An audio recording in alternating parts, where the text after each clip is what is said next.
শনিবার বারবেলায় একটা অত্যন্ত গুরুত্বপূর্ণ খবর বাংলাদেশ থেকে আমাদের কাছে এলো।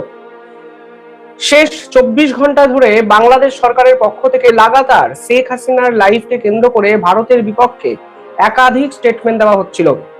তারা পরিষ্কারভাবে এমন স্টেটমেন্ট আন্তর্জাতিক স্তরের সামনে রাখছিলেন যেগুলো শুনে মনে হচ্ছিল যে তারা হয়তো ভারত সরকারকে হুমকি বা হুঁশিয়ারি দিচ্ছে।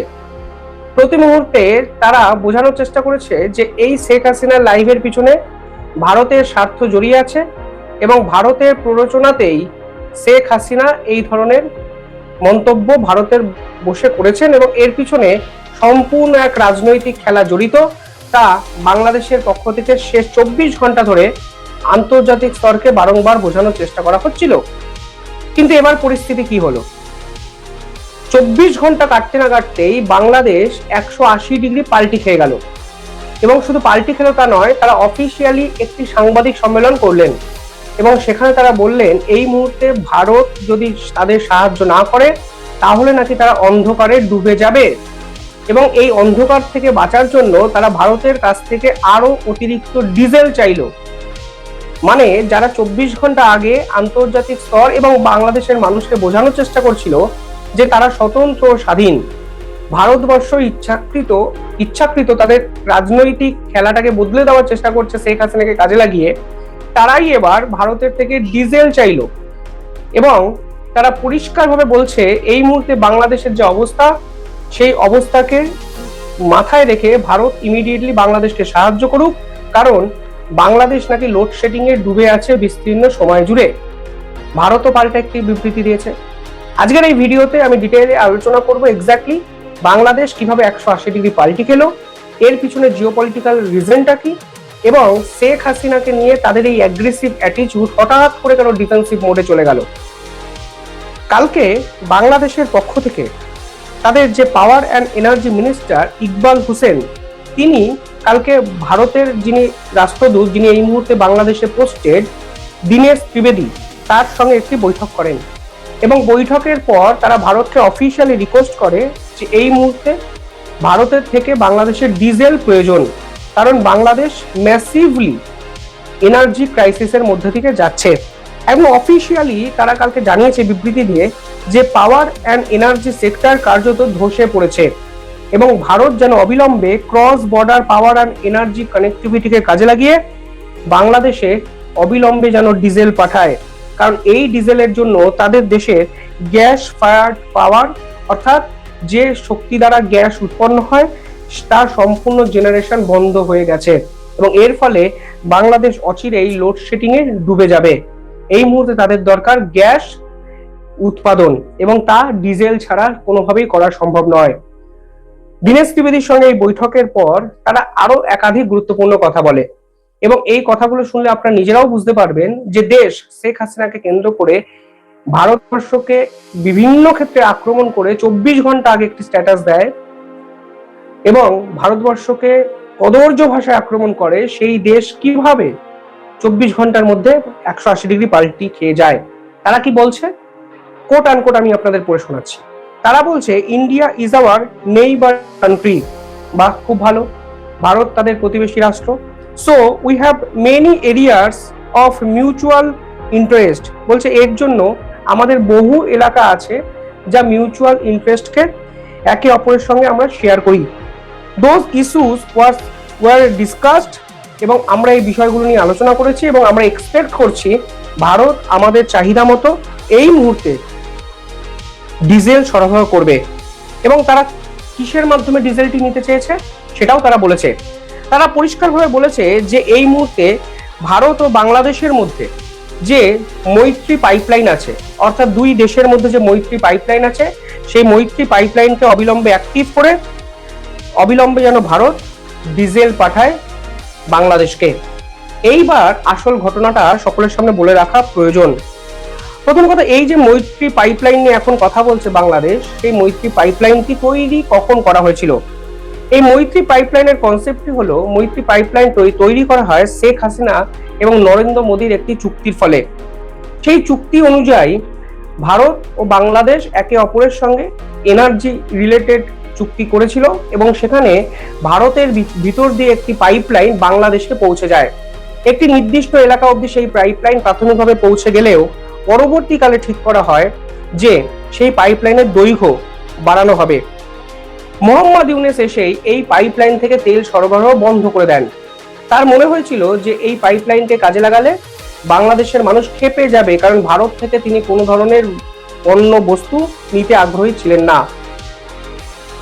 এইবার মোহাম্মদ ইউনূসের বন্ধ করা এবার একটি চুক্তি বাংলাদেশের নতুন সরকার চাইছে নতুন করে রিভাইভ করতে। কারণ বাংলাদেশে মোহাম্মদ ইউনূসের সময় যে সিদ্ধান্ত নাকি নেওয়া হয়েছিল তা নাকি অগণতান্ত্রিক। তারা মিউচুয়াল রেসপেক্টে বিশ্বাস করে, তারা বিশ্বাস করে ভারত ও বাংলাদেশের সম্পর্ক আজীবন ভালো থাকবে। মোহাম্মদ ইউনূসের সময় যা ভেস্তে গেছে, ব্যাপারটা হলো তারা এখন বিপদে পড়েছে, এবং বিপদে পড়েছে বলেই তারা ভারতের কাছে এই ধরনের পাইপলাইনকে নতুন করে রিভাইভ করতে চাইছে এবং বিপুল পরিমাণে ডিজেল তারা ভারত থেকে এই মুহূর্তে নিতে চাইছে। এবারে কিছু তথ্য দিই, আমি একদম কোট আনকোট দেখে দেখে তথ্যগুলো দেওয়ার চেষ্টা করছি, কারণ যতটা সম্ভব সঠিক তথ্য আমি আপনাদের কাছে পৌঁছে দিতে চাই। তথ্য কি বলছে? তথ্য বলছে মার্চ থেকে এপ্রিল অর্থাৎ মাত্র 2 মাস, মার্চ ও এপ্রিল, এই মার্চ ও এপ্রিলে ভারত বাংলাদেশকে 30,000 টন ডিজেল দিয়ে সাহায্য করেছে। মানে বুঝতে পারছেন সংখ্যাটা কিন্তু হিউজ। 30,000 টন দিয়ে অলরেডি বাংলাদেশকে কিন্তু সাহায্য করে দিয়েছে ভারত। এর পরেও তাদের কিন্তু এই এনার্জি রিলেটেড যে ইস্যু তা কিন্তু মেটেনি। আর এবার বাংলাদেশ সরকার চাইছে ভারত যেন আরো বেশি করে ডিজেল অবিলম্বে পাঠায়। এবার ভারত কেন দেবে? যে দেশ 48 ঘন্টা আগে শেখ হাসিনার একটি সাংবাদিক সম্মেলন নিয়ে ভারতকে কদর্য ভাষায় আক্রমণ করে, তারা কোন মুখে ভারতের থেকে ডিজেল চায়? সেখানেও তারা বলেছে যদি এই মুহূর্তে ইন্ডিয়া বাংলাদেশ ফ্রেন্ডশিপ পাইপলাইন নতুন করে শুরু না করা যায় তাহলে বাংলাদেশের অধিকাংশ সেক্টর নাকি অন্ধকারে ডুবে যাবে, কারণ গ্যাস প্রোডাকশন তৈরি হচ্ছে না যা বিদ্যুৎ উৎপাদন করতে পারে। তাদের দেশের শিল্প ধসে পড়বে, বিভিন্ন ইন্ডাস্ট্রি সেক্টর ধাক্কা খাবে, অফিস বন্ধ হয়ে যাবে, সরকারি কাজকর্ম বন্ধ হয়ে যাবে। যে দেশ হঠাৎ করে মিউচুয়াল রেসপেক্টের কথা বলছে, সে 24 ঘন্টা আগে বলেছিল ভারত নাকি বাংলাদেশের মিউচুয়াল রেসপেক্টে আঘাত করেছে, ভারত নাকি শেখ হাসিনাকে পারমিশন দিয়েছে, ভারত নাকি শেখ হাসিনার এই সাংবাদিক সম্মেলনের পিছনে আসল কালপ্রিট, ভারতই নাকি শেখ হাসিনাকে এই ধরনের রাজনৈতিক অস্থিরতা তৈরি করতে বাধ্য করছে বাংলাদেশের মাটিতে। শেখ হাসিনা কি বলবেন তা ছিল তার ব্যক্তিগত সিদ্ধান্ত। শেখ হাসিনা হলেন ভারতের অতিথি আশ্রিতা, তিনি ব্যক্তি স্বাধীনতায় যদি কোনো কথা বাংলাদেশ রিলেটেড ইস্যু নিয়ে বলেন তাহলে সেটাও তার ব্যক্তিগত চয়েস। এই পুরো বিষয়টিকে আন্তর্জাতিক স্তরে হাইলাইট করার জন্য এই নির্লজ্জ বাংলাদেশ ভারতকে ছোট করে একটি লম্বা ফিরিস্তি দেয়। সেই ফিরিস্তিতে একাধিক কথা তারা এমন বলে তা ভারতের জন্য অত্যন্ত অসম্মানজনক, অপমানজনক। সেই বাংলাদেশি 24 ঘন্টার মধ্যে পরিষ্কারভাবে বলছে ভারতের রাষ্ট্রদূতের সঙ্গে দেখা করে যে অবিলম্বে আমাদের কিছু ডিজেল পাঠান, ইন্ডিয়া বাংলাদেশ ফ্রেন্ডশিপ পাইপলাইন নতুন করে রিভাইভ করুন। আমাদের যদি আপনারা ডিজেল না পাঠান তাহলে আমাদের অন্ধকারে ডুবে যেতে হবে, আমাদের দেশের সরকারি কাজকর্ম অবিলম্বে বন্ধ হয়ে যাবে। যখন বাংলাদেশ শেখ হাসিনা নিয়ে এই ধরনের বিবৃতি দিয়েছিল তখন কি তাদের মনে ছিল না যে তারা প্রতিটি পদক্ষেপে ভারতের উপর নির্ভরশীল? এই নির্ভরতাকে তারা বাংলাদেশের মানুষের সামনে প্রকাশ করে না, লুকিয়ে রাখে। তারা ভারত বিরোধী আবেগকে কাজে লাগিয়ে ভোট ব্যাংকে পরিণত করে এবং বাংলাদেশের মানুষকে প্রতি মুহূর্তে ভুল বোঝানো হয়। তাদের বোঝানো হয় ভারত আমাদের কোনোভাবেই সাহায্য করছে না, তাদের বোঝানো হয় ভারত নাকি বাংলাদেশকে গিলে খেতে চাইছে, তাদের বোঝানো হয় ভারত তাদের নিজস্ব পলিসিকে মেনটেন করার জন্য বাংলাদেশের স্বার্থকে অক্ষুণ্ণ রাখছে না। অথচ বাস্তব বলছে শেষ 2-2.5 বছর ধরে বাংলাদেশ ক্রমাগত ভারত থেকে চাল, ডাল, দুধ, ডিম, বিভিন্ন প্রয়োজনীয় সামগ্রী আমদানি করে, বিদ্যুৎ এবং ডিজেলও কিন্তু আমদানি করছে ধারাবাহিকভাবে। তা যদি বন্ধ করে দেওয়া হয় তাহলে কিন্তু বাংলাদেশের অধিকাংশ সেক্টর কার্যত মুখ থুবড়ে পড়বে। শুধুমাত্র সস্তা রাজনীতি করতে গিয়ে কখনো অনুপ্রবেশকারী ইস্যু নিয়ে, কখনো পুশব্যাক ইস্যু নিয়ে তারা আন্তর্জাতিক স্তরের কাছে বাজার গরম করে, এবং আসলে এই বাজার গরম করার মধ্যে তাদের এক রাজনৈতিক চাল লুকিয়ে থাকে। তা হলো ঠিক পাকিস্তানের কায়দায় ইন্টারনাল পলিটিক্সকে রক্ষা করার দায়। বাংলাদেশের অধিকাংশ মানুষ ভারত বিদ্বেষী, সেই ভারত বিদ্বেষী মানুষগুলোকে বোঝানো হয় ভারত আমাদের কোনোভাবে সাহায্য করছে না, তাই ভারতের নামে তারা লম্বা চওড়া ফিরিস্তি দেয়, কটু কথা বলে, কথায় কথায় হুমকি হুঁশিয়ারি দেয়। কিন্তু বাস্তব হলো তাদের যাবতীয় হুমকি হুঁশিয়ারির মধ্যেও তারা দিনের পর দিন সরকারিভাবে ভারতের থেকে সাহায্য চেয়ে যায়। শেখ হাসিনার একটি লাইভ, সেই লাইভের সঙ্গে ভারতের নাম জড়িয়ে দিনের পর দিন তারা ভারতের সম্পর্কে খারাপ কথা বলেছে, অথচ দেখুন লুকিয়ে একটি চিঠি তারা বাংলাদেশের পক্ষ থেকে ভারতকে দিয়েছে, যেখানে তারা স্পষ্ট বলেছে 30,000 টন ডিজেল তারা ভারতের থেকে চেয়েছে আরো অতিরিক্ত, মানে শেষ 2 মাসে 60,000 টন ডিজেল তারা ভারতের থেকে চেয়ে বসলো, নাকি না হলে বাংলাদেশ অন্ধকারে ডুবে যাবে। শুধুমাত্র পাকিস্তানের পলিটিক্সকে ফলো করতে গিয়ে একটা রাষ্ট্র যে চোখের সামনে অন্ধকারের অন্ধকূপে তলিয়ে যাচ্ছে, তার সার্থক উদাহরণ এই বাংলাদেশ। আর আজকে তারা ডিজেল পাইপলাইন চুক্তি, শেখ হাসিনার করে যাওয়া সেই চুক্তিকে নতুন করে রিভাইভ করতে বলছে। Indo Bangladesh friendship pipeline, Mohammad Yunus তাহলে কেন এই পাইপলাইনকে বন্ধ করেছিলেন? এই উত্তর কে দেবে? বাংলাদেশ দেবে না? কেন পাইপলাইনকে বন্ধ করে দিয়েছিলেন? শুধুমাত্র রাজনৈতিক স্বার্থ চরিতার্থ করার জন্য, যে আমরা ভারতের থেকে তেল নেবো না, ডিজেল নেবো না, আমাদের এই পাইপলাইন লাগবে না। আজকে সেই পাইপলাইনকে আপনি রিভাইভ করতে কেন বলছেন? ভারত স্পষ্ট একটি বিবৃতি দিয়েছে, সেখানে বলেছে শুধু বাংলাদেশ নয়, শ্রীলঙ্কা এবং মালদ্বীপ এই মুহূর্তে আমাদের কাছে ডিজেল চেয়েছে। যে মালদ্বীপসকে বয়কট করেছিল ইন্ডিয়ানরা, মালদ্বীপস এখন কেউ ঘুরতে যায় না। কেন ঘুরতে যায় না? কারণ মালদ্বীপসের মৈজু সরকার ভারত বিদ্বেষী একাধিক অবস্থান নিয়েছে। সেই মালদ্বীপসই এসে ভারতের কাছে গিয়ে হাত ধরে ক্ষমা চেয়েছে, বলছে ভাই আমাদের দেশে যদি আপনারা না যান আমাদের ট্যুরিজম সেক্টর ধ্বংস হয়ে যাবে। সেই মালদ্বীপসও এখন ভারতের থেকে ডিজেল চেয়েছে। কিছুদিন আগে ভারত জুড়ে লাক্ষাদ্বীপ চলো অভিযান চলেছিল, সেই লাক্ষাদ্বীপ চলো অভিযানের পিছনে ছিল এই মালদ্বীপসের ভুল কূটনীতি। আজ মালদ্বীপসও দেখুন ভারতের কাছে এসে কার্যত হাতে পায়ে ধরে বলছে আমাদের বাঁচান, ডিজেল দিন, না হলে আমরা থাকতে পারবো না, আমাদের এনার্জি সেক্টর সম্পূর্ণ শেষ হয়ে যাবে। ভারত বলছে আমরা বিবেচনা করছি, এখনো ফাইনাল সিদ্ধান্ত নেওয়া হয়নি। কালকে অফিসিয়ালি বিদেশ মন্ত্রক বলেছে যে বাংলাদেশের পক্ষ থেকে এই অনুরোধ এসেছে, আমরা বিবেচনা করছি। সত্যি তো, যারা হঠাৎ করে ভারত প্রেমী হয়ে গেল, যারা হঠাৎ করে মিউচুয়াল রেসপেক্টের কথা বলছে, যারা হঠাৎ করে বন্ধুত্বের কথা বলছে, তারা 24 ঘন্টা আগে যে অবস্থানে ছিল সেই কথাগুলো মাথায় রেখে যেন বিবেচনা করা হয়, এই ভারতবাসী হিসাবে ভারত সরকারের কাছে আমার বিনীত অনুরোধ। অনেকে কমেন্ট করছেন, বাসুদেব সরকার লিখেছেন, Shivam, Bangladesh is now a dear friend of Pakistan, so India has to B tough because Bangladesh is a hypocrite country. একদম সঠিক সিদ্ধান্ত, সঠিক কথা উনি বলেছেন। এই ধরনের হিপোক্রেট কান্ট্রিকে ঠিক সেটাই করা উচিত যেটা ভারতের এই মুহূর্তে ভারত করবে বলে আমার মনে হচ্ছে। দিনের পর দিন এই অপদার্থটাকে মেনে নেওয়া যায় না, কোনোভাবেই মেনে নেওয়া যায় না। আর যদি দেয়ও তাহলে ডিজেলের দাম অনেকটা বাড়িয়ে যেন দেওয়া হয়, কারণ দিনের পর দিন তুমি ভারত বিরোধী কথাবার্তা বলবে, ভারতের পতাকাকে পায়ের তলায় মারাবে, ভারতের বিপক্ষে একাধিক অভিযোগ তুমি আন্তর্জাতিক স্তরের কাছে করে ভারতের বদনাম করার চেষ্টা করবে, আর তুমি ভারতের কাছে চিকিৎসা ভিসার আবেদন করবে 24 ঘন্টা 1.5 লক্ষ, আর ডিজেল চাইবে বিপদে পড়লে। এই ডুয়েল গেম তো চলতে পারে না। এই দ্বিচারিতাকে যেন ভারত কোনোভাবে মেনে না নেয়, জবাব দিয়ে দিক। এই বাংলাদেশিদের শেখানো উচিত, তারা যা করেছে, যা করছে পাকিস্তানের সাথে হাত মিলিয়ে, তা টলারেট করার মতো দেশ আমাদের মহান ভারতবর্ষ নয়। যেমন কুকুর তেমন মুগুর। চীনের মানচিত্র যুদ্ধের অস্ত্র, সেই অস্ত্রেই চীনকে জবাব দিল ভারত। কিন্তু আসল খেলাটা কোথায়? একবার বলি কি বিষয়, কোন বিষয়ে কথা বলছি, কোথায় নাম ম্যাপ মানচিত্র যুদ্ধ হলো সেইটা বলি। বন্ধুরা, যুদ্ধ মানেই বন্দুক, কামান, ক্ষেপণাস্ত্র নয়। 21 শতকে এমন যুদ্ধ হয় যেখানে একটা গুলিও চলে না, কোনো সেনা সীমান্ত পার হয় না, অথচ নিঃশব্দে বদলে দেওয়ার চেষ্টা হয় একটি দেশের সীমানা। অস্ত্রটা খুব সাধারণ, একটা মানচিত্র আর কয়েকটি নাম। চীন বহু বছর ধরে ঠিক এই অস্ত্রটাই ভারতের বিরুদ্ধে ব্যবহার করে আসছে। দেখুন, অরুণাচল প্রদেশ ভারতের অঙ্গরাজ্য, সেখানে ভারতের সরকার আছে, ভারতের প্রশাসন আছে, ভারতীয় নাগরিকরা থাকেন, ভারতের সেনাবাহিনী সীমান্ত পাহারা দেয়। কিন্তু চীন বলে না, অরুণাচল প্রদেশের বড় অংশই তাদের, চীনের। বেজিং এই অঞ্চলকে বলে জাংনান, অর্থাৎ সাউথ তিব্বত, দক্ষিণ তিব্বত। শুধু বলেই থেমে থাকেনি, অরুণাচলের ভারতীয় জায়গাগুলো, যে অরুণাচলের যে ভারতের মধ্যে রয়েছে যে যারা রাজ্য, তার জায়গাগুলোর নাম পাল্টে নিজেদের মতো চীনা নাম দিয়ে সরকারি তালিকা পর্যন্ত প্রকাশ করেছে বেজিং এটা, এবং সেটা সারা পৃথিবীময় ছড়িয়ে দিয়েছে।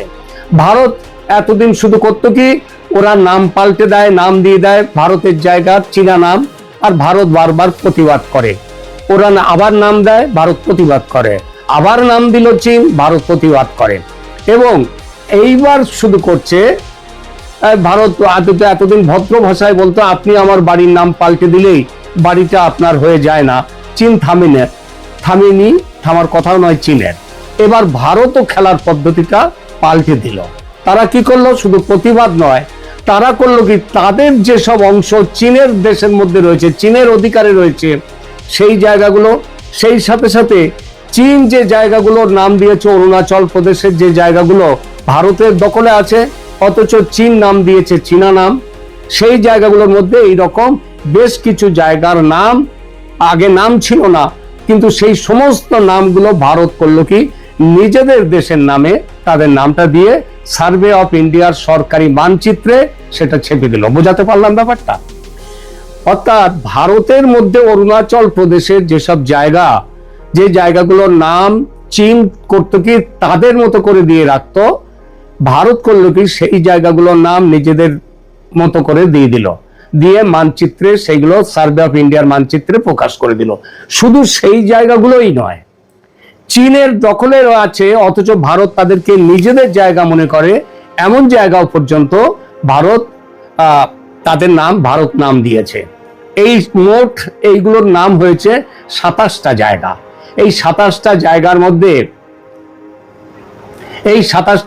মধ্যে একটা রয়েছে, একটা কেন 2-3টে এমন নাম আছে যেগুলো ভারতের পুরনো ঘা, সেটা শুকায়নি। যেমন তার নাম হচ্ছে লংজু। এই লংজু নামটা এখান থেকেই আজকের এই গল্পটা, আজকে যে প্রতিবেদনটা এখান থেকেই শুরু করি। প্রথমে বলি চীন নাম পাল্টায় কেন।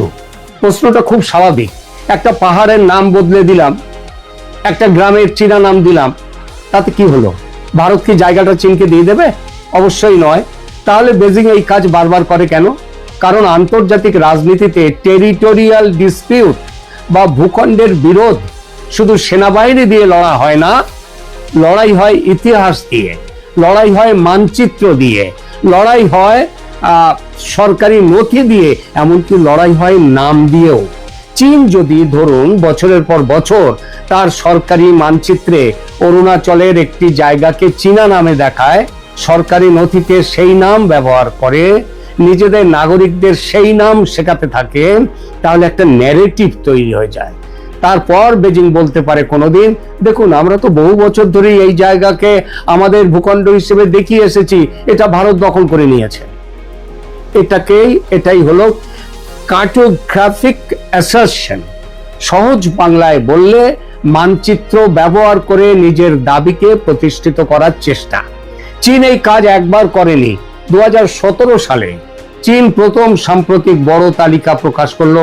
অরুণাচলের 6টা জায়গার তথাকথিত স্ট্যান্ডার্ড চাইনিজ নাম দিল। 2021 সালে আবার দিল 15টা, কটা হলো 21টা মোট। 2023 সালে আরো 11টা, মানে 32টা হয়ে গেল। 2024 সালে একসঙ্গে 30টা জায়গার নাম পাল্টে দিয়ে দিল, চীনা নাম দিয়ে দিল, মানে 62টা। আবার 2025 সালের মে মাসে আরো 27টা জায়গাকে চীনা নাম দিয়ে দিল। জায়গাটা কার? ভারতের। কোথায় আছে? অরুণাচলে, ভারতের অধিকারে। এর মধ্যে পাহাড় ছিল, নদী ছিল, গিরিপথ ছিল, বসতি ছিল। অর্থাৎ এটা কোনো হঠাৎ ঘটে যাওয়া ঘটনা নয়, এটা একটা ধারাবাহিক স্ট্র্যাটেজি চীনের। চীন অরুণাচল প্রদেশের প্রায় 90,000 বর্গ কিলোমিটার এলাকা নিজেদের দাবি করে, এবং এই অঞ্চলটিকে তারা বলে সাউথ টিবেট বা দক্ষিণ তিব্বত। ভারত প্রতিবার সেই দাবি প্রত্যাখ্যান করেছে। ভারতের বক্তব্য খুব পরিষ্কার, অরুণাচল প্রদেশ ভারতের অবিচ্ছেদ্য অংশ, নাম পাল্টালে বাস্তবতা পাল্টায় না, কথাটা ঠিক। কিন্তু এবার ভারত শুধু কথায় উত্তর দিল না, শুধু প্রতিবাদ করলো না, মানচিত্রে উত্তর দিল। ভারতের 27 জায়গার গল্পটা কি? 27টা নাম চেঞ্জ করেছে এই কয়েকদিন আগেই। কেন্দ্রীয় সরকার অরুণাচল প্রদেশ সরকারের সঙ্গে আলোচনা করে 27টা গুরুত্বপূর্ণ জায়গা ও জিওগ্রাফিক্যাল ফিচার তাদের সার্ভে অফ ইন্ডিয়ার সরকারি মানচিত্রে স্ট্যান্ডার্ড নামে আনুষ্ঠানিকভাবে চিহ্নিত করেছে। সরকারি বক্তব্যের কি উদ্দেশ্য সম্পর্কে বলা হয়েছে, জায়গাগুলিকে নির্ভুলভাবে চিহ্নিত করা এবং সাধারণ মানুষের মধ্যে সেগুলো সম্পর্কে একটা জাগরুকতা, অ্যাওয়ারনেস বাড়ানো। কিন্তু আন্তর্জাতিক রাজনীতিতে সরকারি মানচিত্রের একটা আলাদা গুরুত্ব আছে, কারণ সার্ভে অফ ইন্ডিয়া কোনো পর্যটন সংস্থার ছাপানো মানচিত্র নয়, এটি ভারতের জাতীয় ম্যাপিং অথরিটি মানচিত্র তৈরি করে। অর্থাৎ ভারত তার অফিসিয়াল কার্টোগ্রাফিতে বলছে আমাদের টেরিটরি সম্পর্কে আমাদের সরকারি অবস্থান এটাই। কিন্তু আবার বললাম, এই সবের বাইরেও একটা আকর্ষণীয় একটি চরিত্র আছে, সেই চরিত্রটির নাম লংজু। এই লংজু 1959 সালে ফিরে যায়। ভারত চীন যুদ্ধ কবে হয়েছিল? 62 সালে। তারও 3 বছর আগে সীমান্তে এমন কিছু ঘটনা ঘটেছিল যেগুলি আসন্ন ঝড়ের পূর্বাভাস দিয়েছিল। আমাদের প্রধানমন্ত্রী মাননীয় জওহরলাল নেহেরু তিনি সেই পূর্বাভাসকে পাত্তাই দেননি, তিনি তখনও হিন্দি চীনি ভাই ভাই করছেন। এবং 1959 সালে কি হয়েছিল? এই লংজুতে একটা বড় ঘটনা ঘটেছিল। লংজু হচ্ছে বর্তমান যে অরুণাচল প্রদেশ, তার আপার সুবনশিরি সেক্টরের কাছে, এবং সেটা কিন্তু 1959 সালের ওই চীন দখল করে নেওয়ার আগে পর্যন্ত সেটা ভারতের ছিল, ভারতের ভূখণ্ড। তারপর সেটা করলো কি, এটা কোন জায়গায় আছে? এটা লংজু হচ্ছে ম্যাকমোহন লাইনের দক্ষিণে। এই ম্যাকমোহন লাইনটা চীন কিন্তু একে বৈধ আন্তর্জাতিক সীমান্ত মানে না। 1959 সালে লংজু এলাকায় ভারত ও চীনের মধ্যে সংঘর্ষ হয়। তারপর পরিস্থিতি বদলে যায়, লংজু চলে যায় চীনের নিয়ন্ত্রণে। আজও সেই নিয়ন্ত্রণ তারা চীনের অধিকারে আছে। ভারত, তার মানে লংজু কোথায় আছে? চীনের দখলে। ভারত তাদেরকে দাবি করছে, কিন্তু 1959 সাল থেকে ভারত সেটা ফিরিয়ে নেয়ার ব্যাপারে কিংবা অন্য কোনো রকম কিচ্ছু করেনি। এই অবস্থায় আজকে এসে ভারত করলো কি, বলল যে এই জায়গাটি আমাদের নাম দিচ্ছি এই লংজু। তো তার মানে ভারত দেখালো চীন যেমন ভারতের দখলে থাকা এলাকাকে তারা নাম দিচ্ছে, যদিও সেটা ভারতেরই এলাকা, চীন জবরদস্তি নাম দিচ্ছে। আর ভারত এবার করলো কি, নিজেদের এলাকা যেটা চীন দখল করে রেখে দিয়েছে সেই জায়গার নাম নিজেরা দিয়ে দিল। অর্থাৎ এটা পাঠিয়ে জায়গাটা পুনর্দখল হচ্ছে না, সীমান্ত বদলাচ্ছে না, কিন্তু ভারত বলছে চীনের হাতে জায়গাটার ফিজিক্যাল কন্ট্রোল রয়েছে, কিন্তু ভারত তার টেরিটোরিয়াল ক্লেম ছেড়ে দেয়নি। এই বার্তাটা খুব গুরুত্বপূর্ণ, কারণ একটা টেরিটরি বহু দশক অন্য দেশের নিয়ন্ত্রণে থাকলে ভবিষ্যতে প্রশ্ন উঠতে পারে, আপনারা এতদিন কি করছিলেন? আপনারা কি দাবিটা ছেড়ে দিয়েছিলেন? 1959 জওহরলাল নেহরু ওর জায়গাটা ছেড়ে দেওয়ার পর থেকে হাত গুটিয়ে বসেছিলেন, আর রাহুল গান্ধীরা বলেন যে নরেন্দ্র মোদীর আমলের সরকার তারা চীনের কাছে এতটা জমি ছেড়েছে, অতটা জমি ছেড়েছে। অথচ ইতিহাসের পেছন দিকে তাকালেই বুঝতে পারবে কে কাদের কাছে কতটা জমি ছেড়েছে। ভারত তার সরকারি মানচিত্রে নিজের অবস্থান স্পষ্ট রাখলে ভবিষ্যতের বাউন্ডারি নেগোসিয়েশনে বলতে পারবে ভারত কখনো তার দাবি পরিত্যাগ করেনি, ওই জায়গা আমাদের। এবার বুঝুন, চীনের ওষুধ তার মানে চীনকেই দিল। যেমন কুকুর তেমন মুগুর। চীন অরুণাচলের ভারত নিয়ন্ত্রিত জায়গার চীনা নাম দেয়, ভারত বলে নাম দিলেই জায়গা তোমাদের হয়ে যায় না। 100% ঠিক। কিন্তু ভারত এবার আরেকটা গুরুত্বপূর্ণ কাজ করলো, সেগুলো হচ্ছে নিজেদের অফিসিয়াল ম্যাপ এবং জিওগ্রাফিক্যাল নমেনক্লেচারের মধ্যে আরো স্পষ্ট করে তুলে দিল নিজের দাবি। অর্থাৎ দিল্লির বার্তা অনেকটা এরকম, তোমরা যদি মানচিত্র দিয়ে তোমাদের ক্লেম প্রতিষ্ঠা করতে চাও, ভারতও মানচিত্রে নিজের ক্লেম স্পষ্ট করবে। এই জন্যই আমি ঘটনাটাকে বলবো কাউন্টার ম্যাপ ওয়ারফেয়ার, মানে এটা মানচিত্রের লড়াই। তবে একটা কথা পরিষ্কার রাখা দরকার, ভারত চীনের মতো হুবহু এক কাজ করছে এই কথা বোঝা যায় না। ভারত কখনো চীনের নিজের জমিকে ভারত দখল করে নিজেদের নাম দিচ্ছে না।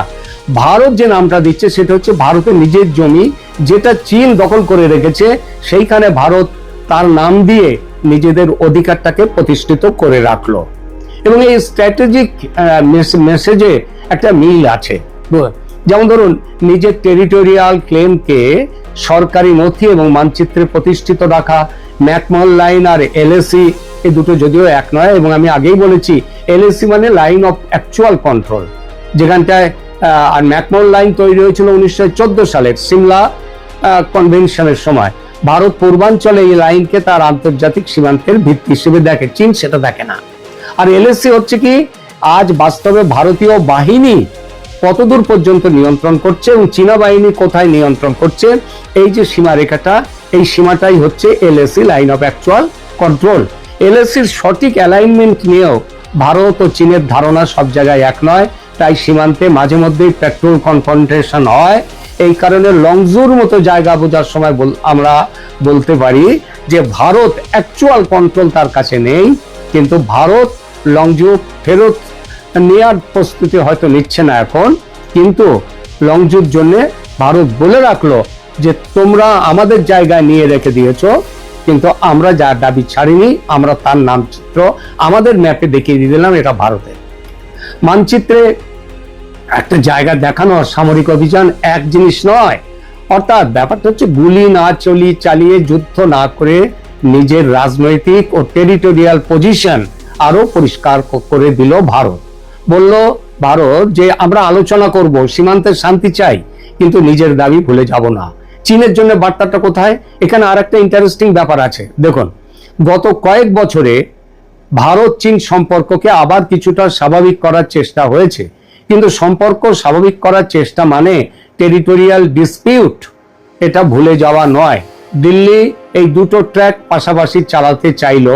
একদিকে ডিপ্লোম্যাটিক এনগেজমেন্ট, ব্যবসা করব ইত্যাদি সবকিছু ঠিক আছে, অন্যদিকে টেরিটোরিয়াল অ্যাসারশন, অর্থাৎ কথা হবে, ব্যবসা হবে, সম্পর্ক স্বাভাবিক করার চেষ্টা হবে, কিন্তু অরুণাচল নিয়ে ভারতের অফিসিয়াল পজিশন নরম হবে না। এর বাস্তব লাভটা কি তাহলে? কেউ প্রশ্ন করতেই পারেন, মানচিত্রে নাম লিখে কি লাভ? চীনের সেনা কি সরে যাবে? না। লংজু কি আগামীকাল ভারতের হাতে চলে আসবে? না। তাহলে লাভটা কোথায়? লাভ চারটি।